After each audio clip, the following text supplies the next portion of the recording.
এটা সম্ভব? জীবনে সম্ভব? আপনি যদি মনে করেন যে আপনার বাড়ি একটা ঘোড়া আছে, ওই ঘোড়ার পেটে একটা হাতির বাচ্চা যাতে হয় সেই চিন্তা ভাবনা করছে, জীবনে সম্ভব? জীবনে সম্ভব নয়। তার চার্লস ডারউইন এ মতবাদ কি করে পেশ করেছিলেন জাতির সামনে যে বানর থেকে আস্তে আস্তে আস্তে আস্তে আস্তে করে মানুষ হয়েছে? এটা সম্ভব না? পাগলামি, পাগলামি। আমি চাইছি আপনার বেটা চার্লস ডারউইনের থিওরিটা যেমন জানবে বানর থেকে মানুষ, ও সাথে সাথে এটাও জানুক যে অরিজিনাল মাটি থেকে মানুষকে তৈরি করা হয়েছে। দুটোই যেন বজায় থাকে। এইবার আপনাকে আরেকটা কথা বলে রাখছি, আপনার ছেলের জেনারেল লাইনে পড়া তখন হারাম বা অবৈধ হবে কখন? যখন সে ওই শিক্ষায় শিক্ষিত হয়ে তার শিক্ষা প্রয়োগ করার ক্ষেত্রে স্রষ্টার কোন সৃষ্টিকে সে অপমাননা করবে বা স্রষ্টার কোন মতবাদকে অপমাননা করবে, তখন এই লাইনে পড়াশোনা করা হারাম। বোধ করে না, করে করে না। আপনি যেদিন থেকে আপনার বয়স 6 হয়েছে, 7 হয়েছে, আপনার দাদুর সাথে, বাপের সাথে, ভাইয়ের সাথে হাত ধরে মসজিদে যেতেন, ইমাম সাহেবকে দেখতে পেয়েছিলেন প্রথম রেখাতে আল্লাহু আকবার, আলহামদুলিল্লাহি রাব্বিল আলামিন, আজও দেখছেন।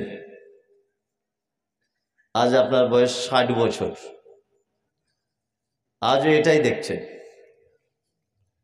এখন কোন ইমাম সাহেব যদি মনে করে যে সূরা ফাতিহাটা বাদ দিয়ে আমি কুলহু দিয়ে শুরু করব, তার চাকরি থাকবে? থাকবে? থাকবে না। এরই নাম কোরআন। অথচ আপনাকে যদি প্রতিদিন একই গান, একই কবিতা শোনানো হয়, ভালো লাগে? লাগবে না। এটাও একটা কোরআনের মারাত্মক বড় মুজিজা। তা আমিও আপনাদের সামনে যে বিষয়ে আয়াত তেলাওয়াত করেছি, ওলামাগণ বুঝতে পেরেছেন, আমিও বক্তব্য রাখবো শিক্ষার ব্যাপারে। যদি বলছেন একই হয়ে যাচ্ছে না, মাদানী সাহেব আগে শিক্ষার ব্যাপারে বললো আর আপনিও বলবেন, এটাই তো সব থেকে বড় মজার ব্যাপার যে বিভিন্ন জনার স্বাদ আলাদা আলাদা। মাদানী সাহেবের স্বাদ আলাদা, শাহিনুরের স্বাদ আলাদা, মুমতাজুল ইসলাম স্বাদ আলাদা, সভাপতি বলবেন স্বাদ আলাদা। একই জিনিস, শুধু স্বাদের ব্যাপার। যাই হোক, আলোচনা শুরু করা যাক। এক, সর্বপ্রথম আমাদেরকে একটা বিষয় জানতে হবে। সর্বপ্রথম যে আমাদের নবী মুহাম্মদ সাল্লাল্লাহু আলাইহি ওয়াসাল্লাম জন্ম থেকে নিয়ে নবী হবার আগ পর্যন্ত, অর্থাৎ 40 বছর বয়স পর্যন্ত নবী হননি। তারপরেও তিনি কোনো অপরাধমূলক কাজের সঙ্গে যুক্ত ছিলেন না। তিনি ছিলেন পূত পবিত্র, তিনি ছিলেন একেবারে ভদ্র নম্র স্বভাবের মানুষ। হযরত মুহাম্মদ সাল্লাল্লাহু আলাইহি ওয়াসাল্লাম যে জায়গাটায় জন্মগ্রহণ করেছিলেন, জায়গাটার নাম হচ্ছে মক্কা, যাকে বলা হতো আইয়ামে জাহেলিয়াত। আইয়ামে জাহেলিয়াত বলতে আমরা জানি যে নারী পুরুষ যৌবনের একটা তাড়নায় এক অপরের সঙ্গে মিলন করে। আমাদের সমাজের সেই মিলন হয় স্বামী আর স্ত্রী, এই দুটো সম্পর্কের ভিতরে। কিন্তু আইয়ামে জাহেলিয়াত ছিল এত খাতারনাক, বাপ তার বেটির সঙ্গে ব্যভিচার করত, কোনো রকমের দ্বিধা করত না। ভাই তার বোনের সঙ্গে ব্যভিচার করত, কোনো বাধা ছিল না। আইয়ামে জাহেলিয়াত সব থেকে বড় পাপ ছিল 4টি। এক, মদ, মানুষ খুবই মদ পান করত। 2, সুদ, চক্রবৃদ্ধি হারে সুদের মানুষ কারবার করত। 3, ব্যভিচার, বৈধ জেনে যে কোনো নারী হলেই চলতো, 4 গোত্তরীয় ঝামেলা। এক বংশের লোক আরেক বংশের সঙ্গে সামান্য কিছু ব্যাপারে নিয়ে মারামারি লেগে যেত, এক পর্যায়ে এমন অবস্থা হতো যে বড় বড় যুদ্ধ পর্যন্ত হয়েছে। আল্লাহ নবী সাল্লাল্লাহু আলাইহি ওয়াসাল্লাম এই সমস্ত পাপগুলিকে প্রতিরোধ করার জন্য একটি সংগঠন তৈরি করেছিলেন যখন তিনি নবী হননি, তার নাম হিলফুল ফুজুল। যুবকদেরকে নিয়ে সংগঠন করেছিলেন। এই কারণে করেছিলেন যাতে অসভ্য জাতিকে আলোর দিকে নিয়ে আসতে পারা যায় কিনা। দীর্ঘদিন যাবৎ এই সংগঠন তিনি চালিয়েছেন। এইভাবে মানুষকে পাপ থেকে টেনে আনতে চেষ্টা করেছেন। সাথে সাথে তিনি এ কাজও করতেন, জাবালে নূর একটি পাহাড়, সেই পাহাড়ের একটি গুহা, তার নাম হীরা। এই হীরা নামক গুহাতে তিনি আল্লাহর ধ্যানে মগ্নও থাকতেন। এর ফাঁকে ফাঁকে হঠাৎ করে একদিন জিবরিল এলেন, আল্লাহ নবী সাল্লাল্লাহু আলাইহি ওয়াসাল্লামকে চেপে ধরলেন, ধরে বলছেন আপনি পড়ুন। তখন নবীজি বলছেন আমি তো পড়তে জানি না, আমি পড়তে জানি না। তখন আবার ধরা হলো, আল্লাহ রাসূল আবার বলছেন আমি পড়তে জানি না। আবার তৃতীয়বার সিনাটা ধরে চাপ দেওয়া হলো, পড়ুন। তখন মুহাম্মদ সাল্লাল্লাহু আলাইহি ওয়াসাল্লাম বলছেন ইকরা বিইসমি রাব্বিকাল্লাযী খলাক খলাকাল ইনসানা মিন আলাক ইকরা ওয়া রাব্বুকাল আকরাম আল্লাযী আল্লামা বিল কলম। 5টি আয়াত অবতীর্ণ হলো। এবার আপনাকে একটা মজার কথা বলি, মুহাম্মদ সাল্লাল্লাহু আলাইহি ওয়াসাল্লাম এতদিন পর্যন্ত হিলফুল ফুজুল নামক সংগঠনটি পরিচালনা করছিলেন নিজস্ব জ্ঞান দিয়ে। সমাজ পরিবর্তন করার চেষ্টা করছিলেন কি জ্ঞান দিয়ে? নিজস্ব জ্ঞান দিয়ে। আল্লাহ তাআলা নবীকে একেবারে পাহাড়ের উপরে ডেকে নিয়ে বলছেন ইকরা। এইভাবে সমাজ পরিবর্তন হবে না। আপনাকে সমাজ পরিবর্তন করতে গেলে সর্বপ্রথম পড়াশোনা করতে হবে। আপনি পড়ুন আগে। তার মানে বোঝা যাচ্ছে সমাজ পরিবর্তন করার মূল শিক্ষিত মানুষ যে সমাজে থাকবে না, সেই সমাজে যত রকমের অসভ্য অরাজকতা ওই সমাজে জন্ম হবে। আর এই সমাজকে পরিবর্তন করতে হলে শিক্ষিত মানুষদের প্রয়োজন। কি বলছি বুঝতে পারছেন না? এবার আপনাকে বলছি কোন শিক্ষিত মানুষদের প্রয়োজন, এটাও তো ভাবার ব্যাপার আছে। ভাবার ব্যাপার কি? আল্লাহ তাআলা তারপরে বলছেন রব্বিকাল্লাযী খলাক ইকরা বিইসমি রব্বিকাল্লাযী খলাক। আপনি পড়ুন সেই প্রভুর নামে যে প্রভু আপনাকে সৃষ্টি করেছে। খলাকাল ইনসানা মিন আলাক, যিনি মানুষ সৃষ্টি করেছেন আলাক অর্থাৎ জমাট রক্ত থেকে। এই 2টি আয়াত। তার মানে এখানে শিক্ষা বলতে বোঝানো হচ্ছে এমন একটা শিক্ষা আপনি শিক্ষিত হন যে শিক্ষার ভিতরে আপনি আপনার রবের পরিচিতি মানুষের সামনে ব্যক্ত করতে পারবেন। এই শিক্ষায় শিক্ষিত হন। এক। আর একটা দ্বিতীয় কথা বলি, খুব মন দিয়ে শোনার চেষ্টা করুন, গল্প করিয়েন না। ভালো পরিবেশ, আমি মন খুলে বলার চেষ্টা করছি। আল্লাহ তাআলা বলছেন নাহনু নাকুসসু আলাইকা আহসানাল কসাস বিমা আওহাইনা ইলাইকা হাযাল কোরআন। আল্লাহ বলছেন সারা পৃথিবীতে যত রকমের কেচ্ছা কাহিনী ঘটনা মানুষ বর্ণনা করে, সবথেকে উত্তম কাহিনী আমি আল্লাহ পবিত্র আল কোরআনের ভিতরে বর্ণনা করে দিয়েছি। নাম্বার 2,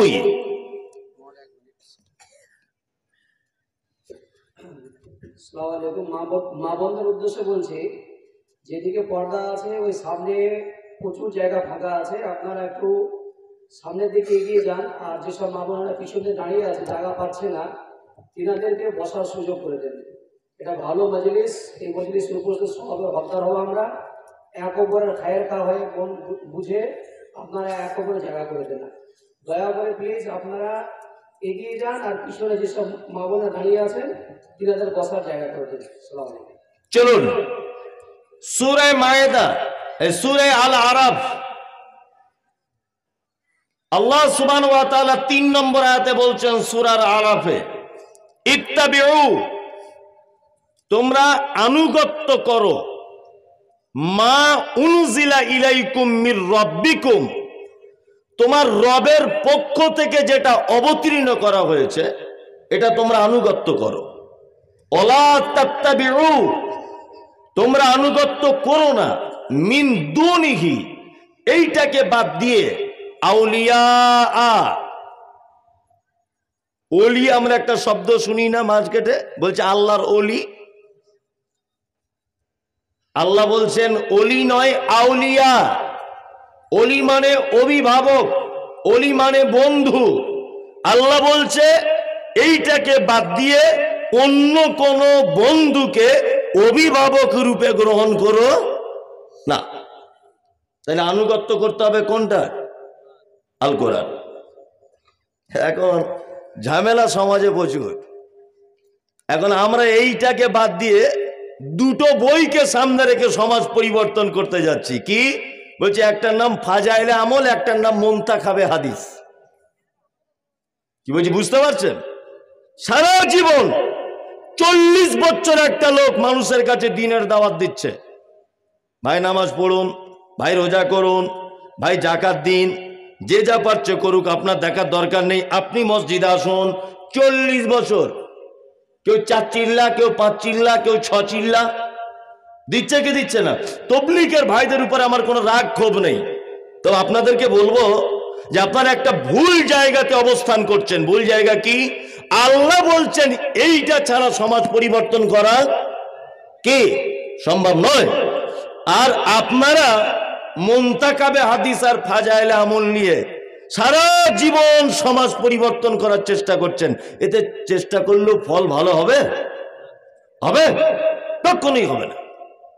পদ্ধতি চেঞ্জ করুন। আপনাদের কাজ, আমি খারাপ বলছি না, পদ্ধতিটা চেঞ্জ করুন। চলুন এই পর্যন্ত কথাটা এখানে থাক, আবার আমি 4-5টা কথা ঘুরে এক জায়গা করে আবার আপনাকে বলবো। নাম্বার 2, আচ্ছা বলুন তো শিক্ষা কাকে বলে আর বিদ্যা কাকে বলে? এখানে তো অনেক শিক্ষিত মানুষ আছেন, আমি দেখে বুঝতে পারছি, ইয়াং ছেলেরা আছেন, বয়স্ক মানুষেরা আছেন। শিক্ষা আর বিদ্যা এই দুটো জিনিস কিন্তু আলাদা, মাথায় রাখবেন। পৃথিবীতে সবাই বিদ্বান হতে পারে, শিক্ষিত হতে পারে না। বিদ্বান মানে ওই যে ওইখানে তোর দাদির কবর ডালিম গাছের তলে, 30 বছর ভিজায় রেখেছি 2 নয়নের জলে। তোর দাদির কবর আমি কি করব? আচ্ছা বলুন, এইটা কেউ যদি মুখস্থ করে তো কোনো কাজ আছে? এহকাল পরকাল সমাজের কোনো কাজ আছে বলুন তো? একটা লোক শোনাচ্ছে যে ওইখানে তোর দাদির কবর ছিল, দাদু তার নাতিকে বলছে, তার গল্প শুনে সমাজের কি উপকার হবে? উপকার হবে? এর নাম বিদ্যা। বিদ্যা মানে মানুষ যেটা কণ্ঠস্থ করে, মানুষ যেটা মুখস্থ করে, মানুষ যেটা হৃদয়ের ভিতরে গেঁথে রাখে, কিন্তু তার থেকে তার ব্যবহার, তার কথা, তার আখলাক, তার চরিত্র, কোনো জিনিসের কোনো পরিবর্তন ঘটে না। এর নাম বিদ্যা। এর নাম কি? বিদ্যা। যে এমন একটা জিনিস সে শেখে, তার দ্বারা থেকে তার শারীরিক, তার কথাবার্তা, তার ব্যবহার, তার চরিত্রর কোনো কিছু পরিবর্তন হয় না। এর নাম বিদ্যা। শিক্ষা কাকে বলে? শিক্ষা হচ্ছে ওই জিনিস যেটার ভিতরে আপনার যেটা অর্জন করলে আপনি নিজেকে পরিবর্তন করে দিতে পারবেন, এর নাম শিক্ষা। এবার আপনাকে বলছি শিক্ষা 2 প্রকারের। কয় প্রকারের? 2 প্রকারের। একটা হচ্ছে দ্বীনি শিক্ষা আর একটা দুনিয়াবি শিক্ষা।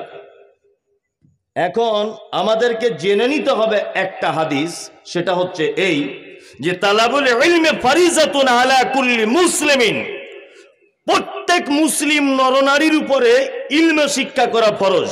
আমি মমতাজুল ইসলাম আপনাকে এই কথা বলছি না যে আপনার ছেলে ইংলিশ মিডিয়ামে পড়া যাবে না, এ কথা আমি বলছি না, বা মুহাম্মদ সাল্লাল্লাহু আলাইহি ওয়াসাল্লামও এ কথা বলেননি এই ইলমে শিক্ষা ছাড়া অন্য কোনো শিক্ষা হারাম, এটা আল্লাহ নবী সাল্লাল্লাহু আলাইহি ওয়াসাল্লাম বলেননি। আল্লাহ নবী সাল্লাল্লাহু আলাইহি ওয়াসাল্লাম এটা বলতে চেয়েছেন যে তোমার বেটা যা পারুক সব শিখুক, কিন্তু তোমার বেটার ভিতরে বাধ্যতামূলক এটা যে একটা মানুষের জন্ম থেকে মৃত্যু পর্যন্ত তার বেসিক যে বিষয়গুলো আছে ইসলামিক বিষয়, এই বিষয়গুলো যাতে সে জেনে যায় বা তার জানাটা বাধ্যতামূলক, অতটুকুন তার জন্য ফরজ। আমাদের আলেম ওলামারা শুধু ফতোয়া দিয়েছে এই ইলমে শিক্ষা করা ফরজ, ছেলেগুলো সব মাদ্রাসায় ভর্তি করো, আজে বাজে জায়গা পাঠিও না। এই মমতাজুল ইসলাম বলছি একদম নয়, মাদ্রাসাতেই পড়াতে হবে এর কোনো মানে নয়, এটাই বলতে চাইনি। আমি বলতে চাইছি মাদ্রাসার বিপক্ষেও আমি নয়, আমি বলছি আপনার ছেলে ইংলিশ মিডিয়ামে পড়ুক, কোনো আপত্তি নেই, তবে আপনার ছেলের ভিতরে যেন অন্তত পক্ষে প্রাথমিক পর্যায়ে দিনের জ্ঞানটা যদি থাকে তাহলে ওর জীবনে অনেক সফলতা আসবে। আর যদি আপনার বেটার ভিতরে দিনের জ্ঞান না থাকে কেমন বিপদ, এটাও বলি। আচ্ছা বলুন, আমাদের মাঝে একজন নবী এসেছিলেন, নবীটির আব্বা ছিল না, নাম কি? কথা বলুন। ঈসা আলাইহিস সালাম। মায়ের নাম মারিয়াম। ইয়েস, মায়ের নাম মারিয়াম। কিন্তু স্কুলে পড়ানো হয় ইসলামিক ইতিহাসে যে ওর নাম হচ্ছে মেরি। হ্যাঁ, ওর মায়ের নাম মেরি, ওর নাম বলছে যিশু। আচ্ছা বলুন, আপনার ছেলে স্কুলে শিখে এলো এটা যে ওর নাম যিশু, মায়ের নাম মেরি, আর স্কুলে পড়ানো হচ্ছে ওর জন্ম হয়েছে বেতেলহেম বলে একটা জায়গাতে, আর কোরআন বা ইসলাম বলছে ওর জন্ম হয়েছে বাইতুল্লাহমে। আচ্ছা বলুন তো, আপনার বেটা যদি এই শিক্ষা স্কুল থেকে যদি শিখে আসে, তার ভিতরে যদি দিনের জ্ঞান একদমই যদি না থাকে, তাহলে আপনার বেটা বেঈমান হবে কি হবে না? হবে, হবে। আমি চাইছি আপনার বেটা যেমন এটাও শিখবে যে ওর নাম যিশু, আপনার বেটা এটাও যেন জানে যে ওর অরিজিনাল নাম ঈসা। দুটোই যাতে আপনার বেটা জানতে পারে। চার্লস পবিত্র আল কোরআন বলছে ফাইন্না খালাকনাকুম মিন তুরাবিন সুম্মা মিন নুতফাতিন সুম্মা মিন আলাকাতিন সুম্মা মিন মুদগা। আল্লাহ বলছে মানুষকে আমি মাটির উপাদান দিয়ে তৈরি করেছি। মাটি দিয়ে, কি দিয়ে? কথা বলুন। মাটি দিয়ে। স্কুলে পড়ানো হচ্ছে চার্লস ডারউইনের একটা থিওরি যে বানর থেকে মানুষ হয়েছে। এখনো দেখবেন এই বর্তমান 2023 সালের শিক্ষিত সমাজে হেডমাস্টার যে ঘরের ভিতরে বসে থাকে ওই ঘরে দেখবেন একটা ক্যালেন্ডার টাঙানো আছে। প্রথমে দেখবেন একটা এইরকম ভাবে আছে, তারপরে আর একটু বড় এইরকম হয়ে আছে, তারপরে গড়িয়াল আর একটু বড়, তারপরে দেখবেন ন্যাংটো হয়ে আছে কোন রকম এই জায়গাটা ঢাকা, তারপরে দেখবেন মানুষ। এগুলো আছে না নেই? আছে, আছে। আচ্ছা এগুলো শিক্ষিত সমাজে চলে কি করে? আমি তো কিছু ভাবি না, মানে এই ব্যাপারগুলো আমার মাথাতে আর কি মানে খুব যেন ভারী লাগে যে এগুলো মানুষ মানে কি করে। এক, আচ্ছা আপনার বাড়িতে একটা গরু আছে, ভালো করে বুঝুন তো শিক্ষিত মানুষ আপনারা, আমি একেবারে লেখাপড়া কম জানি। আপনার বাড়িতে একটা গরু আছে। আচ্ছা গরুটা দেশি গরু, যেগুলো আমাদের পাড়া গ্রামে হয়। এই দেশি গরুটার পেটে আপনি চাইছেন যে একটা বিদেশি গরুর বাছুর আমার খুব প্রয়োজন, বা যে গরুর দুধ বেশি হয় এরকম একটা বাছুর আমার দরকার। আপনি ডাক্তারবাবুকে ফোন করে বলছেন যে হরিপদদা আমার গরুর শরীর গরম হয়েছে, একটা ইঞ্জেকশন দাও, যেটা অস্ট্রেলিয়ান গরুর জাতের একটা ইঞ্জেকশন দাও। ও একটা অস্ট্রেলিয়ান গরুর জাতের বীর্য কোথাও থেকে ম্যানেজ করে ও তার ভিতরে পুশ করে দিয়েছে। আচ্ছা বলুন তো এটা সম্ভব না অসম্ভব? কথা বলুন। গরুর পেটে আরেকটা জাতের গরু হবে, এটা সম্ভব না অসম্ভব? সম্ভব, সম্ভব, একেবারেই সম্ভব। এখন আমার খুব ইচ্ছা হচ্ছে যে আমাদের গরু তো গা গরম হয়েছে ওর, আচ্ছা ডাক্তার হরিপদ ভাই আমার খুব ইচ্ছা হচ্ছে যে একটা ঘোড়ার বাচ্চা পুষবো বা হরিণের। হরিণ তো আমাদের সচরাচর কিনতে পাওয়া যায় না, তা হরিণের যদি তুমি বীর্য জোগাড় করে আনতে পারো, ওর ভিতরে পুশ করে দাও, তাহলে হরিণের বাচ্চা হবে। আচ্ছা বলুন তো এটা কিয়ামত পর্যন্ত সম্ভব না অসম্ভব? সম্ভব না অসম্ভব? অসম্ভব। একটা গরু, তার পেটের ভিতরে একটা গরু জন্মাবার সমস্ত ক্যাপাসিটি সিস্টেম চালু করা আছে, কিন্তু ওর ভিতরে হরিণের সিস্টেম নেই। সম্ভব হয় কি করে? বানর একটা আলাদা প্রাণী, একটা বানর একটা আলাদা প্রাণী, ওর থেকে মানুষ হয় কি করে? এ শিক্ষিত মানুষ বোঝে না কেন? এখনো পর্যন্ত স্কুলে এই ক্যালেন্ডার ঝুলছে। বলুন আপনি, এটা সম্ভব? জীবনে সম্ভব?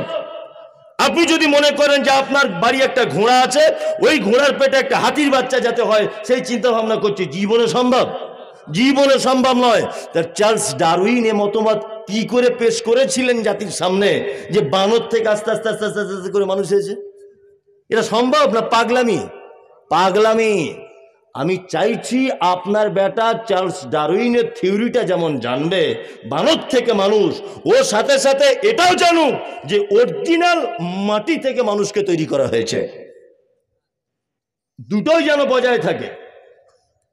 এইবার আপনাকে আরেকটা কথা বলে রাখছি, আপনার ছেলের জেনারেল লাইনে পড়া তখন হারাম বা অবৈধ হবে কখন? যখন সে ওই শিক্ষায় শিক্ষিত হয়ে তার শিক্ষা প্রয়োগ করার ক্ষেত্রে স্রষ্টার কোন সৃষ্টিকে সে অপমাননা করবে বা স্রষ্টার কোন মতবাদকে অপমাননা করবে, তখন এই লাইনে পড়াশোনা করা হারাম। কি বলছি বুঝতে পারছেন? এবার একটা কথা আপনাকে বলছি, আজকে ক তারিখ এটা বলুন? 2 তারিখ। আচ্ছা বলুন তো, এই ক্যালেন্ডার যা কে আবিষ্কার করেছিল? কোন মৌলভী সাহেব? এই ক্যালেন্ডার কে আবিষ্কার করেছিল? মৌলভী সাহেব না। এই যে আবহাওয়া দপ্তর, আগামীকাল বৃষ্টি হওয়ার সম্ভাবনা আছে, খবর দেয় কি দেয় না? এগুলো কারা? মৌলভী সাহেবরা দেয়? কারা দেয়? যে শিক্ষিত ছেলেরা দেয়, তাই না? আচ্ছা, কিডনিতে পাথর হয়েছে, অপারেশন করা যাবে না, উপর দিক দিয়ে সুচ ঢুকিয়ে কিভাবে কিভাবে করছে, মাইক্রো সার্জারি না কি বলে করছে। আচ্ছা, এগুলো কোনো মৌলভী সাহেবদের পক্ষে সম্ভব? সম্ভব নয়। তাহলে এই কোয়ালিটির লোকও সমাজে থাকা দরকার না দরকার নাই? দরকার। যদি বলছেন তাহলে আপনি মাদ্রাসা শিক্ষাকে উড়িয়ে দিলেন, জি না, আমি ওটা বলতে চাইনি। ওর ভিতরেও যে জ্ঞান, ওটা কার দেওয়া? আল্লাহর দেওয়া জ্ঞান। এখন ডাক্তার যদি বলে, এই মৌলভী সাহেব তোমাদের সব মাদ্রাসা আদায় করে করে খাও, তোমরা কি বোঝো? ও হচ্ছে গরু, ও ডাক্তার নয়, ও নিজে গরু। ও জানে না যে আমার যে জ্ঞান, এটা কার দেওয়া জ্ঞান? আল্লাহর। আল্লাহর কসম করে বলছি আপনাকে একটা ঘটনা, আল্লাহর কসম, আল্লাহর কসম করে বলছি, একজন স্কুলে হেডমাস্টারকে দেখেছি আমি নিজের চোখে, যে আন্ডার প্যান্ট পরে পায়খানা করে গায়ে মাখছে। স্কুলে হেডমাস্টারকে দেখেছি পায়খানা করে আন্ডার প্যান্ট পরে গোটা শরীরে মাখছে। কারণ কি? ও যদি ভাবতো যে জ্ঞান আমারই তৈরি করা, স্রষ্টার দান নয়, তাহলে ও তো নিজে কেন পায়খানা করে মাখবে কেন? তার মানে বুঝে নিতে হবে যে এর পিছনে আমার এই যে এত জ্ঞান, আমি এই যে এত বড় বক্তা, আমি এই যে কোটি কোটি টাকার মালিক, আমি একটা ভালো ড্রাইভার, আমি একটা ভালো মিস্ত্রি, আমি একটা ভালো শিল্পী, এর পিছনে কার দান? কার? আল্লাহর। আল্লাহর। আল্লাহর। অস্বীকার করার কোনো জায়গা নেই। এবার আপনাকে আর একটা জিনিস দেখায়, দুনিয়ার শিক্ষার উপকার কি আর আখিরাতের শিক্ষার উপকার কি, এই জায়গাটা আপনাকে আমার বলতেই হবে। এক, আমি কিন্তু কোনো শিক্ষাকে এখনো পর্যন্ত ছোট করিনি, করেছি? করিনি। দ্বিতীয় শিক্ষা অর্জন করতে হবে কেন, এটা আপনাকে এবার বলাচ্ছি। এক, আপনি দেখবেন একটা বাচ্চা ছেলে যখন স্কুলে যায়, তার কাঁধে দেখবেন ব্যাগের ওজন 10 কেজি, 9টা তার সাবজেক্ট। এখন মমতা ব্যানার্জি আবার ক্লাস 7, 8 পর্যন্ত খেতে দিচ্ছে, থালা বাসন গ্লাসও ভরা আছে ওর ভিতরে, সব মিলিয়ে ওজন 10 কেজি ধরে নেন, 10 কেজি। ও মাধ্যমিক, উচ্চ মাধ্যমিক, বিএ, এমএ সব ডিউটি, মানে সব রকমের ডিগ্রি ও পালন করেছে, পাস করে নিয়েছো। সারা জীবন ওর সাবজেক্ট ছিল 9টা থেকে 10টা। ও ইদানিং দেখছি বিডিও অফিসার হয়েছে। তা বিডিও বাবু যে ঘরটাতে বসে থাকবে ওই ঘরটা লেখা আছে নো স্মোকিং, ধূমপান করিবেন না। লিখতে হলো কেন? নিশ্চয়ই কেউ ভুল করে খেয়েছিল, আর নয় কারুর ভিতরে গিয়ে ধূমপান করার চান্স আছে, তাই না? আইপিএস অফিসার যে রুমে বসে আছে লেখা থাকে কি ধূমপান করিবেন না, কারণ বলছে ধূমপান স্বাস্থ্যের পক্ষে ক্ষতিকারক, ধূমপান করিবেন না। লেখা থাকে কি থাকে না? এমনকি মন্দিরের গেটে পর্যন্ত লেখা থাকে ধূমপান করিবেন না, থাকে না? থাকে। কেন? ধূমপান করলে অসুবিধা কি? অসুবিধাটা কোথায়? স্বাস্থ্যের পক্ষে ক্ষতিকারক, তাই না? এই জন্য ধূমপান করা নিষেধ। আচ্ছা বলুন তো, আপনি জীবনে কোনো মসজিদ বা মাদ্রাসায় বা কোনো মুক্তবে জীবনেও আপনি কোনোদিন কোনো জায়গায় লেখা আছে দেখেছেন যে ধূমপান করিবেন না? আছে? নেই। থাকে না কেন? এর নাম হচ্ছে দ্বীনি শিক্ষা। কারণ মুহাম্মদ সাল্লাল্লাহু আলাইহি ওয়াসাল্লাম মানব দেহে ক্ষতি করবে এরকম কোনো খাবার পারমিশন দেন নেই। কিন্তু ওর 20টা সাবজেক্টের ভিতরে একটা বই লেখা নেই ধূমপান স্বাস্থ্যের পক্ষে ক্ষতিকারক, লেখা নেই।